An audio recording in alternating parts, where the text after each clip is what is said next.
Amigos míos, bienvenidos a bordo de este viaje de historias. Y hoy vamos a hablar sobre un personaje fascinante, enigmático, extraño, que a decir de muchos estudiosos se puede incluir en la categoría de lo que ya han dado en llamarse los inmortales, que de la lista de la cual formarían parte también Cagliostro, Fulcanelli, pero este es un personaje supremamente especial, demasiado fascinante. Pero de él vamos a hablar después de invitarlos para que compartan y comenten estos contenidos alrededor de una buena taza de café. Los invito a que se suscriban en mi canal de YouTube, que es Néstor Armando Alzate y Lógico. Ese es mi canal oficial. Denle me gusta. Activen la campanita para recibir notificaciones. Recuerden que ustedes disponen de nuestra línea de WhatsApp 310-692-0672. 310-692-0672.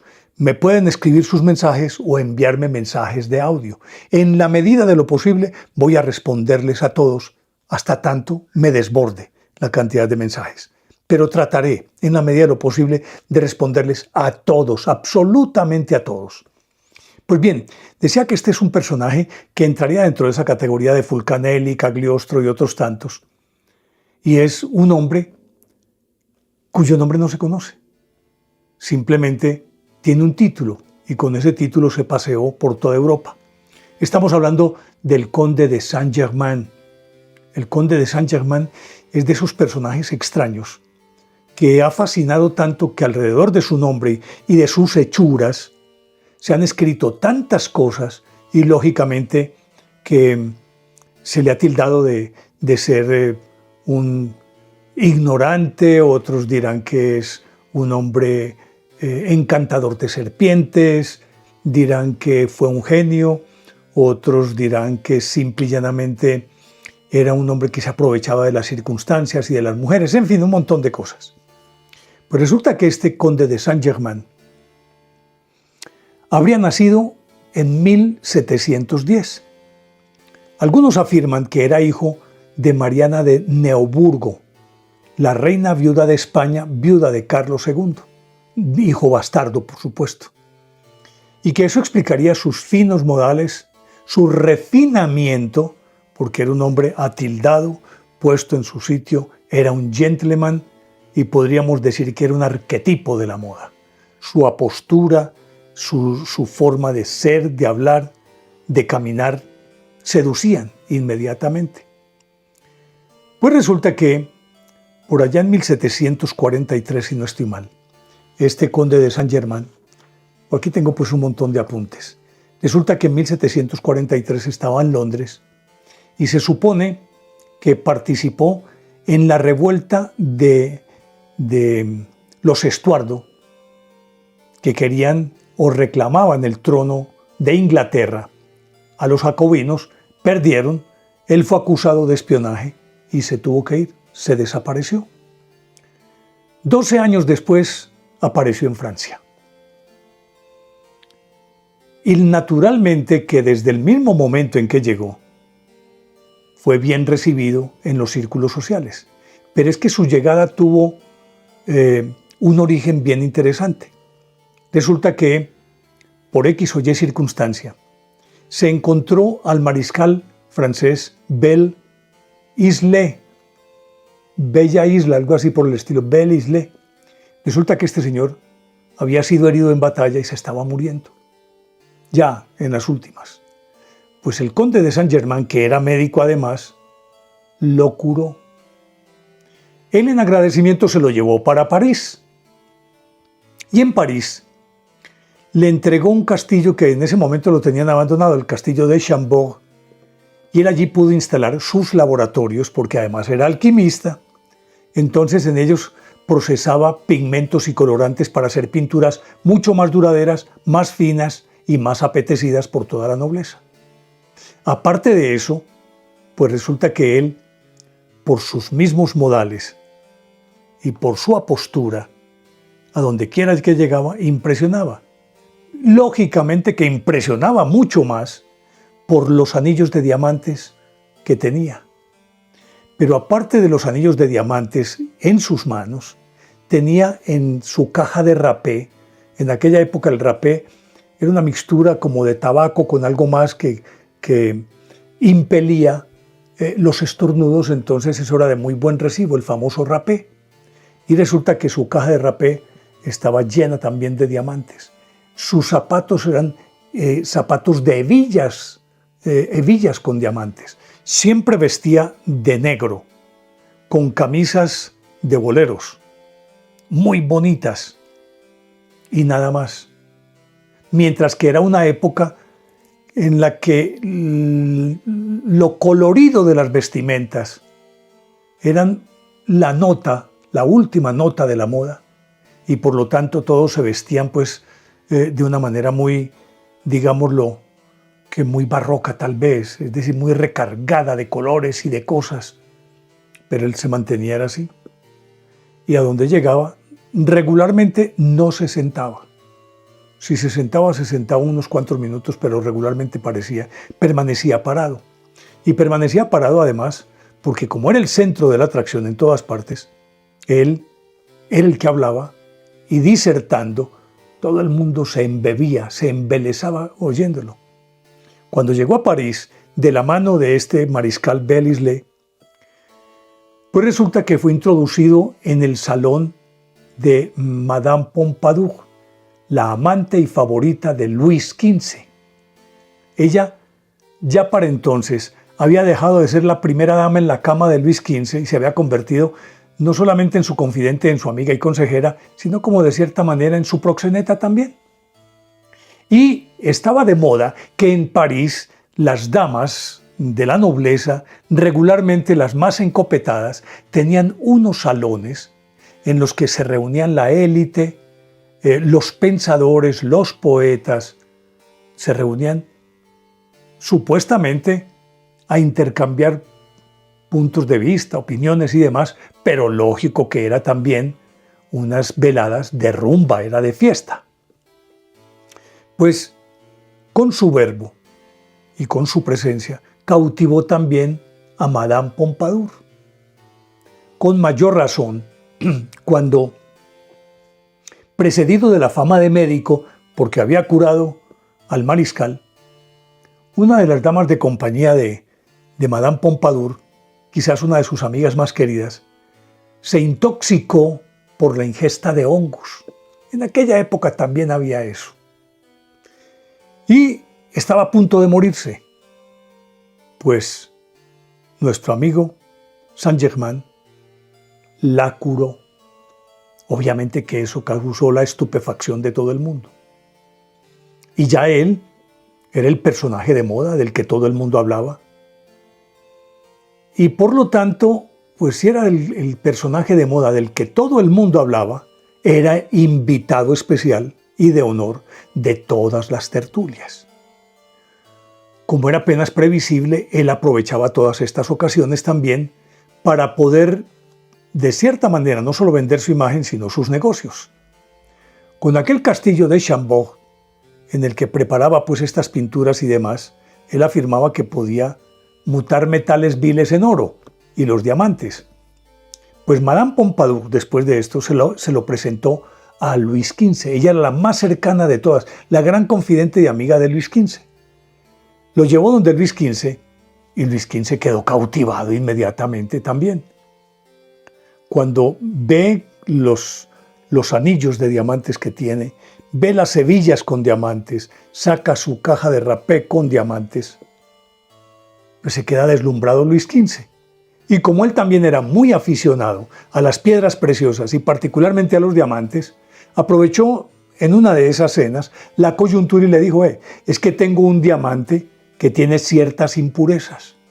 ¿Tú me lo puedes organizar de tal manera que le quites todas esas impurezas? Y le dijo, claro, su majestad, ¿cómo no? Le entregó el diamante y pocos días después apareció con el mismo diamante, impecable, perfecto, se lo entregó. Entonces, Luis XV se quedó anonadado con esto y se rindió a sus pies. Entonces ya no solamente era amigo, sino que era confidente y demás, y además le asignó otras mansiones para que él pudiera ir y venir y le financiaba sus actividades. Tanto que en 1760 el rey estaban inmersos en la Guerra de los 7 años. El rey le pidió que fuera a La Haya para conseguir un préstamo para financiar la guerra y él se fue a La Haya. Y en efecto consiguió el préstamo y se lo trajo al rey. Pero dentro de la corte tenía un gran enemigo que era el conde de Choiseul. A ver un momentico. De Choiseul. Resulta que él era como el hombre fuerte del gobierno de Luis XV y no podía con esa competencia porque estaba adquiriendo tanto estatus y tanta cercanía con el rey que por momentos inclusive lo estaba desplazando. Entonces se inventó la historia de que él era un espía de los ingleses. Y como se supone que él tenía su pasado cuando había participado de aquella revuelta de los Estuardo contra los jacobinos y él estaba del lado de los Estuardo y que por eso tuvo que huir de Inglaterra, entonces podría ser perfectamente creíble que él fuera espía. Tuvo que huir. Pero antes de huir, en el apogeo de su renombre en París, y con eso se acabó de consolidar, resulta que lo invitaron a una fiesta. Y resulta que en esta fiesta, la condesa von Georgi, o Georgi, era una dama ya anciana. Lo llevaron como invitado de honor. Cuando ella lo vio, le dijo: «Hey, yo te conozco, o a tu padre. Tu padre no estuvo hace 50 años en Venecia en una fiesta pomposa que dimos con mi esposo, que era el embajador de Francia en Venecia. Era tu padre el que estaba allá, eres igualitico». Y él dijo: «No, era yo». «¿Cómo así que tú?» A la sazón, él siempre y en todas partes donde aparecía, es decir, quien lo mirara, con seguridad, no le calculaba más de 45 años, 45 años, 45 años. Y él le dijo: «Sí, pero es que en aquella época tenías 45 años, o el señor que yo conocí tenía 45 años. Si viviera hoy tendría que tener 100. Y él le dijo: «Era yo». «No, no te lo puedo creer». «Sí, era yo». ¿Quiere que se lo compruebe? Recuerdo perfectamente la fiesta. Usted estaba vestida así, su esposo así, bailamos esto y y le contó detalles que no tenía por qué conocer nadie más, pero ella sí los conocía perfectamente. Y ella se quedó asombrada. «¿Cómo así? Entonces eras tú». «¿Tienes 100 años?» Dijo: «Él podría tenerlos». Ella le dijo: «Entonces eres un demonio». Cuando pronunció esa palabra, él inmediatamente empezó a agitarse y se fue del salón. Esto, naturalmente, a la hora de la verdad, hizo que algunos dijeran que esa actitud de él en la salida tenía que ver con algún pacto que habría hecho, o un pacto del que se habría salido, un pacto con el demonio. Lo cierto es que esta historia, esta anécdota de él, recorrió todo París y, como es apenas comprensible, adquirió un estatus casi que de semidios. Pues su enemigo, el ministro del que les estaba hablando, Choiseul, todavía pues tenía que aguantárselo antes de ir a donde Luis XV a decirle que era un espía. Entonces mandó a un actor que se llamaba de apellido Gaubert, que tenía su cierto parecido con Saint-Germain, y lo entrenó de tal manera que él fuera y contara las cosas más dispares, excentricidades, historias traídas y llevadas del cabello, como para difamar y para dañarle la imagen a este señor. Y por el contrario, lo que hizo fue acrecentar su imagen. Eso dio pie a que él, en las tertulias, lo contara como la manera más natural del mundo, que él había conocido a la Sagrada Familia y había departido con María, y que tenía una especial amistad con Santa Ana, la mamá de María, y que cuando estuvo con ellos, Jesús estaba muy joven y que él le dijo el destino que le iba a tocar asumir, lo que le iba a ocurrir. Que había estado en las bodas de Caná y que inclusive en el concilio de Nicea del 325, él en ese concilio había abogado para que canonizaran a Santa Ana, la mamá de la Virgen. Ahí pues yo sí creo que se equivocó de medio a medio, porque en el concilio del 325 apenas estaban fundándose los cimientos de la Iglesia Católica y por lo tanto todavía no había procesos de canonización y demás. Pero bueno, todo el mundo se lo creyó. Resulta que entonces vino el episodio aquel que el ministro lo hizo expulsar. Él tuvo que salir huyendo, se perdió de Francia. Y al tiempo apareció en otras ciudades, como por aquí las tengo, en otras ciudades en las que se hizo pasar, por ejemplo en Bélgica, como el conde de Sourmont,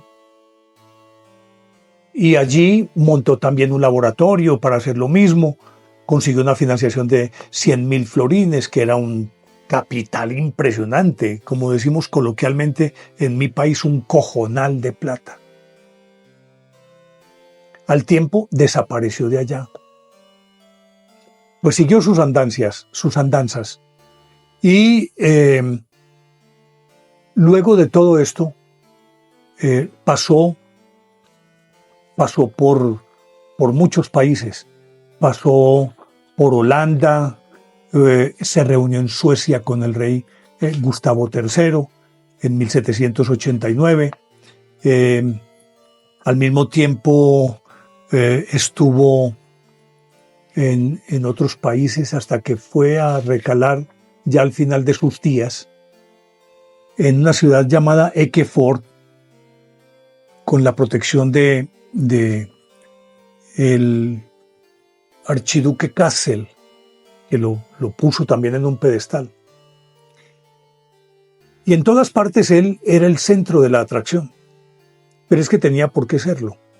Imagínense que él no solamente era, de acuerdo con la descripción que hace de él, un ocultista del siglo XIX de origen judío llamado Eliphas Levi, que dice que era hijo, según él, Eliphas Levi, que este era hijo de un noble de apellido Melgar, con Ana de Neuburgo, Mariana de Neuburgo, como le conté ahorita, y que él era un alto grado Rosacruz y por eso se inició también en esas logias. Y entonces, luego de eso, con la educación que recibió, según Eliphas Levi, hablaba perfectamente francés, alemán, holandés, inglés, ruso, chino, hindú, persa, bengalí. Era un gran músico, un gran intérprete de la música. Tocaba el piano. Aparte de eso, era un extraordinario pintor. No quedan huellas de él, no hay pinturas de él, aunque se dice que sí hubo muchas, pero cuando murió en Eckeford, Kassel, su protector, su último protector, mandó a quemar absolutamente todo y los documentos de él. Era un experto joyero, vimos que ya arregló los diamantes de Luis XVI, pero aparte de eso era alquimista. En fin, era lo que ahorita llamaríamos un polímata. Era astrónomo, era matemático, era políglota, como les dije, hablaba todos estos idiomas. En fin, era un portento de una brillantez increíble. Aparte de eso, tenía un don de la palabra que seducía a quien fuera. Inclusive aquí tengo un contemporáneo de él también supremamente famoso, que era nadie más ni nadie menos que Giacomo Casanova. el Casanova que llaman. Y como que Casanova tenía cierta envidia porque éste le robaba el protagonismo. Antes de que él llegara, Casanova era el protagonista de todas las reuniones. Llegó este y lo desplazó. Entonces miren lo que dice el propio Casanova. Porque tenía una característica y eso acrecentaba mucho más el misterio alrededor de su personalidad. Resulta que él no comía en ninguna parte y él pregonaba que no necesitaba comer. Que si comía, podría perder su inmortalidad, lo decía él. Porque él afirmaba, si fue amigo de la Sagrada Familia, ¿cuántos años tendría? Y en la misma proporción él contaba otros sucesos de la historia en los que supuestamente él había estado, había actuado o había observado. Y miren lo que dice, porque entonces él no comía, sino que de tanto en tanto se tomaba 1 o 2 sorbos de agua mineral, un agua especial que hacía llevar de sus criados. No aceptaba de ninguna parte que le dieran, sino él traía su propia agua, no más. Absolutamente nada más. Y como decía, muy pocas veces se sentaba. Regularmente estaba de pie en todas las fiestas. Y eso, pues, de alguna manera incomodaba a los invitados. Que un tipo que no se sienta cuando estás en una reunión, dice, bueno, ¿y este qué se va? ¿O viene? ¿Se queda? ¿O qué? ¿Qué pasa con él? ¿O está incómodo? ¿O está aburrido? Lo cierto es que miren lo que decía Casanova. En lugar de comer, se refería a una cena a la que asistió. Porque él iba a todas las cenas, pero no comía en ninguna. En lugar de comer, habló desde el momento en que comenzó la cena hasta que terminó. Yo seguí su ejemplo, absteniéndome de comer para dedicarle toda mi atención.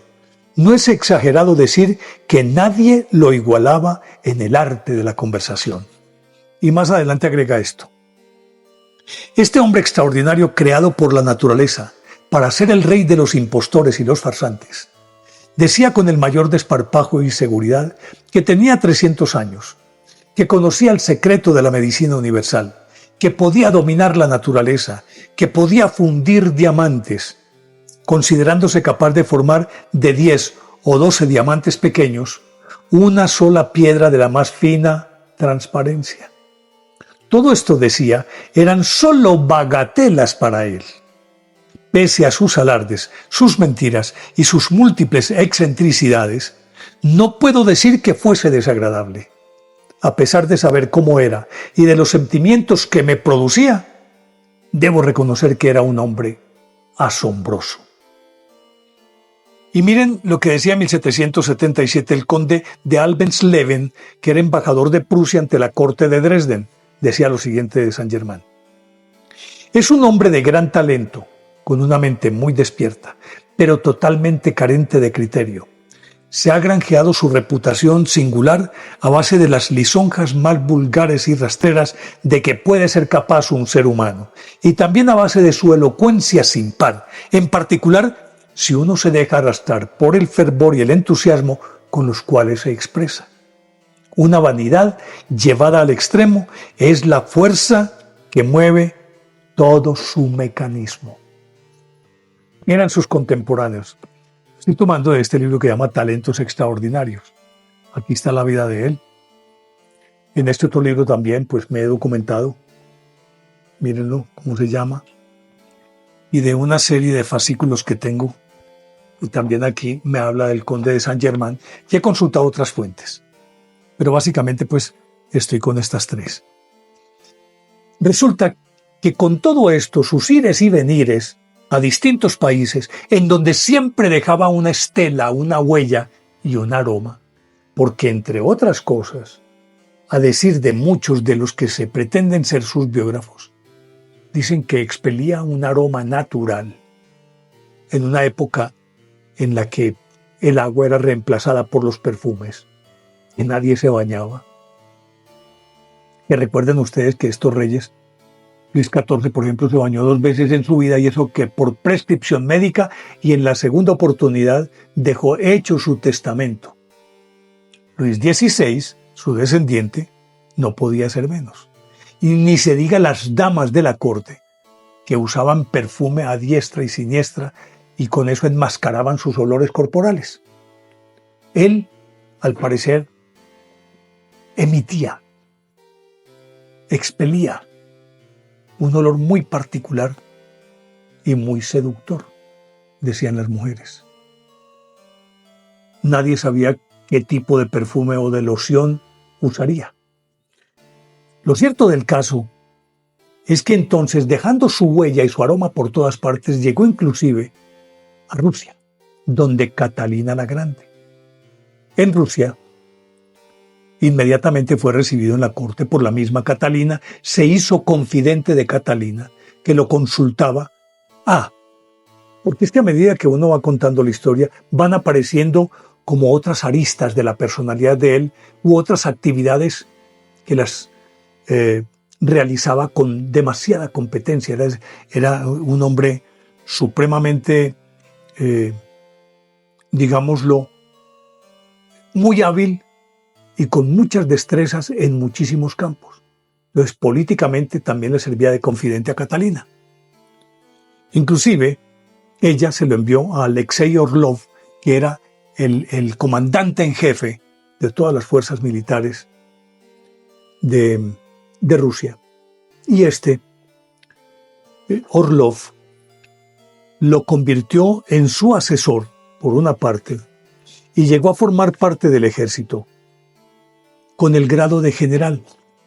Imagínense ustedes, el grado de general, y aparte de eso, era el hombre de confianza de Alexei Orlov y de la reina Catalina.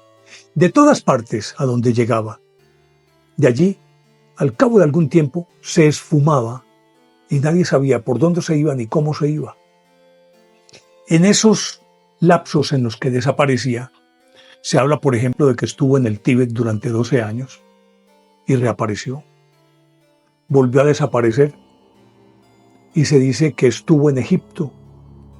Y naturalmente que él alimentaba todas estas leyendas contando historias que por lo demás indicaban, o mejor, que por lo demás impresionaban, pero impresionaban porque regularmente aún los nobles eran ignorantes, no eran personas. Los hombres particularmente los educaban era para la guerra, porque consideraban aquellos nobles que las actividades académicas o el conocimiento era básicamente para afeminados. Era quizás un paradigma que se traía desde la antigüedad. Los nobles debían estar preparados para la guerra y nada más. Por lo tanto, alguien que mostrara otras inclinaciones se supondría que no tenía ni la entereza, ni la valentía, ni la preparación para ser militar y por lo tanto se refugiaba en las letras, en las artes y demás. A no ser que esa persona destacara tanto que por sí misma borrara cualquier comentario alrededor de por qué no era militar, en cuanto a los nobles. Porque los otros sí, para poder descollar muchos de ellos tenían que meterse por las letras porque no tenían ninguna otra alternativa, o por la religión. Entonces, resulta que él, con todas estas dotes, impresionaba a todo el mundo. Como los demás no conocían la historia, los sucesos históricos, él contaba una historia y ¿quién le podía decir que no era cierto lo que le estaba contando? Porque además lo contaba con una gracia, una convicción, una seguridad que no dejaba lugar a dudas. Para nadie. Todo el mundo inmediatamente creía lo que él le contaba. Después de que estuvo en Rusia, a los 3 años de estar allí, imagínense ustedes que Rusia estaba en un conflicto también, perdió esa guerra. Se supone que él era consejero de Alexei Orlov. Permiso, me tomo mi sorbo de café. Delicioso por demás. Se supone que él, como consejero de Alexei Orlov, en parte le cabía responsabilidad en la derrota que le habían infligido a los rusos. Entonces tuvo que huir también. Bueno, ya al final, entonces, fue cuando se refugió en Eckendorf, de la mano de su último protector, que era el archiduque Kassel. Y se supone que allá él alcanzó como una cierta estabilidad emocional y demás. Y se quedó ahí. Por lo demás, siempre que iba de una parte a otra, siempre aparentaba los mismos 45 años. Por eso, la historia de la condesa Bon Giorgi, y por eso cada vez que iba de un país a otro, decía, pues que tiene 45 años. Y nunca pasaba de ahí. Su semblante no mostraba que tuviese más edad. Siempre. Pero si había nacido en 1710, ya estamos hablando de 1780, por ahí, por esos lados. Se supone que mucho más en una época en la que la expectativa de vida era muy baja. Una persona de 50 años ya era una persona anciana. Si alcanzaba los 60, bueno, casi que podríamos decir que era una proeza. Y si tenía más edad, necesariamente eso era superlativo. Tenía que ser de personajes excepcionales. Aquí tendría uno que meter, por ejemplo, Luis XIV, que Luis XIV gobernó 72 años a Francia. Él murió en 1715 y la había gobernado desde 1730, desde 1637 a 1715. Era un hombre que por derecho propio esa longevidad también de alguna manera le confería un cierto halo misterioso, porque alcanzar tal edad tenía que ser para un ser excepcional. Pues en este caso, nuestro buen amigo Saint-Germain era lo mismo. Resulta que él se supone, de acuerdo pues con lo que decía este mismo Eliphas Levi, el ocultista del que les hablé, que contaba la historia de él, murió en Eckernförde, en la Bohemia, creo que era Bohemia, el 27 de febrero de 1784. Se supone que en el ayuntamiento de esa ciudad hubo durante mucho tiempo una partida de defunción, una carta que indicaba que había muerto ahí. Sin embargo, muerto en 1784, un año después, fue visto de nuevo en París.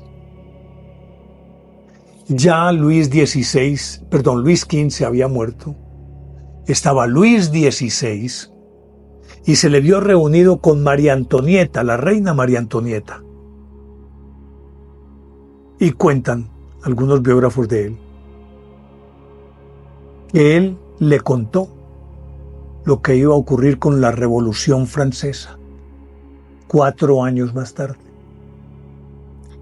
Para ella fue una historia de ficción, él no se lo creyó.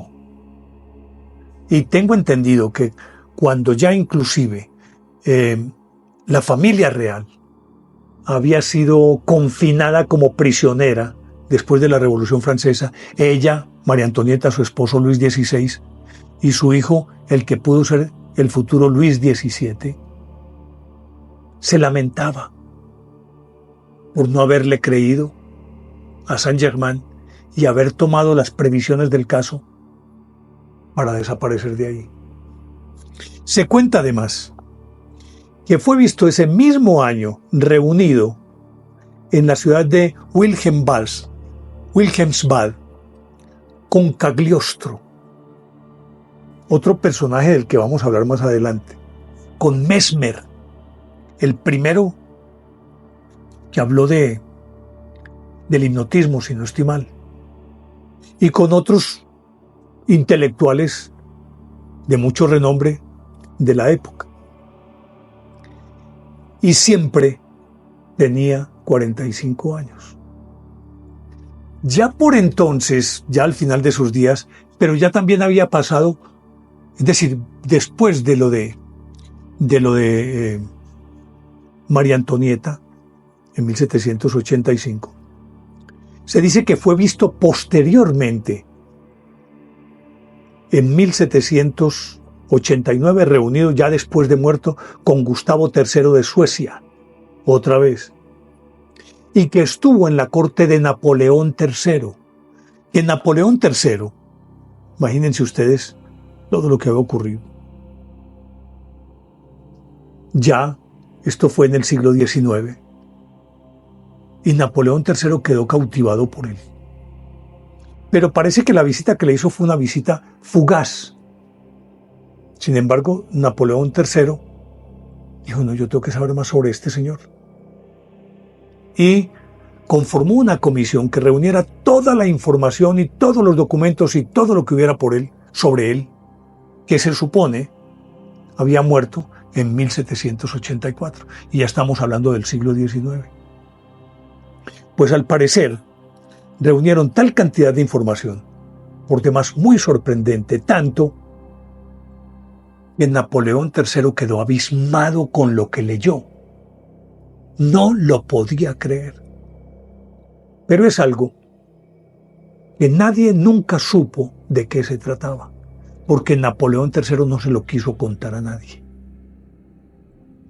Sin embargo, tenía volúmenes y volúmenes de información sobre él y de experimentos y documentos personales, un montón de cosas.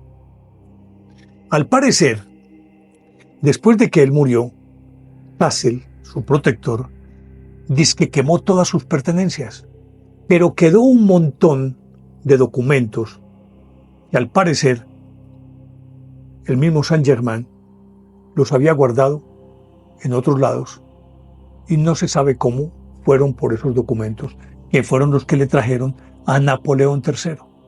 Después de leerlos, Napoleón III, como dije, se quedó asombrado, anonadado, pero nunca le dijo nada a nadie. Extrañamente, al poco tiempo, el sitio en donde tenían toda esta documentación del conde de Saint-Germain se perdió en un incendio en el Hotel La Ville de París. Se quemó el hotel y desapareció todo lo que había sobre Saint-Germain. Posteriormente, recuerden ustedes que a finales del siglo XIX apareció una figura de la que tendremos que hablar también, Madame Blavatsky, Helen Blavatsky, la fundadora de la Teosofía, una mujer que formó parte de un grupo en su momento con Allan Kardec, Gurdjieff y otros tantos. Y entonces ella decía que todo el conocimiento que ella tenía procedía de unos maestros ocultos, entre los cuales el más importante era Saint-Germain, que había ido a reunirse con ella y había estado con ella. Se supone que los otros maestros ocultos eran nadie menos ni nadie más de la talla de Buda, de Jesús, de Apolonio de Tiana, y que ellos eran los que le habían enseñado todo, incluido Saint-Germain. Cuando terminó y desapareció, siempre llegaba y desaparecía. Cuando terminó la Primera Guerra Mundial, se supone que apareció en París de nuevo el conde Saint-Germain. Y en la misma proporción en que apareció, así de esa manera inopinada, también desapareció. En la Segunda Guerra Mundial, una vez que recuperaron a París, después de haber sido invadida París por los nazis en 1940, cuando recuperaron a París, un grupo especializado de gente que había estudiado la teosofía y que formaban parte de un círculo cerrado, se fueron para París a esperar la llegada de Saint-Germain, que la había anunciado y que regresaba. Estamos hablando del siglo XX. Y según algunos de ellos, en efecto vino, les dio varios mensajes y volvió a desaparecer. Lo extraño de todo esto es que de pronto estaba aquí, salía y después de que salía, nadie lo volvía a ver. Se perdía en cuestión de metros. Saint-Germain. Por lo tanto, se ha ganado un lugar, supuestamente, como uno de los inmortales, el conde de Saint-Germain, de quien se dice está por regresar. Lógicamente que todo esto se encuentra a mitad de camino entre el mito y la leyenda, y que para muchos no es más que un impostor, pero para otros es un inmortal. ¿Será que volverá a aparecer Saint-Germain? En efecto, siempre si era inmortal. Lo cierto del caso es que siempre que lo vieron y con quienes estuvieron, y en donde quiera que apareció, en cada una de estas que les acabo de narrar, no pasaba de 45 años. Tenía siempre 45 años, 45 años, 45 años. En lo de París, después de que liberaron a París de los nazis, el que llegó ahí tenía 45 años. Pues bien, quería contarles esta historia del conde de Saint-Germain, un personaje por lo menos muy excitante en el sentido de que hace que la fantasía vuele y que obviamente sería la encarnación de todo aquello que ha soñado siempre el ser humano, alcanzar la inmortalidad. Porque entre otras cosas, él decía que tenía la fórmula del elixir de la inmortalidad, de la vida.